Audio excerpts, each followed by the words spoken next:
बढ़िला constable और हाबिलदार दरमा वार्षिक से आउ गोटे मासर दरमा अतिरिक्त मिल मुख्यमंत्री मोहन चरण माझी डिक्लेयर कर आज जे जो मैंने ओडिशा रे पुलिस कनेस्टेबल विभाग अच्छा हाबिलदार विभाग अच्छा से अतिरिक्त गोटे मासर दरमा एथर मिल तो से बहुत गोटे खुशी खबर आसतु जानिबा।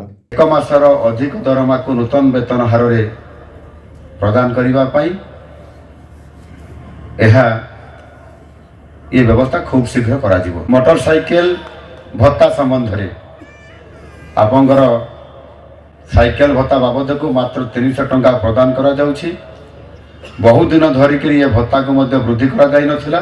आमे निश्चित भाव ताको विचार को नहीं 300 टंका जो भत्ता अछि ताको 1000 टंका करा जिवो। पोशाक भत्ता बाबद रे आपण रखिछंती दाबी रखिछंती 5000 रु ताको डबल करिया पई 10,000 करिया पई मु एटी आपण मान पाखरे घोषणा करूछि।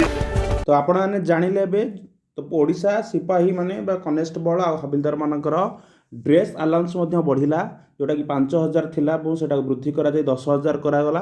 ता सहित 300 टंका जो टीपीडी अलाउंस पाउतले ट्रांसपोर्टिंग अलाउंस सेटा मध्य वृद्धि करा गला जोटा कि से 300 रु वर्तमान बढ़ी 1000 टंका पाइबे। तो यहीपरि भाव में से टीपीडी अलाउंस और ड्रेस अलाउंस वार्षिक वृद्धि करा गला। ता सहित गोटे मासर अतिरिक्त से दरमा पाइब जेहेतु से ड्यूटा डबल रोचे से निज जी दिन को ड्यूट कराया कथा ता बाद अधिक जो कम पड़े से विनियोग कर समय को तेणु यहाँ से हकदार रही जहाँ यहाँ गोटे नूतन स्वागत योग्य पदक्षेप मुख्यमंत्री द्वारा एवं समस्त जो मैंने ओडिशा कनेस्टेबल विभाग अच्छा हाबिलदार विभाग अच्छा समस्ते उपकृत हो पारे।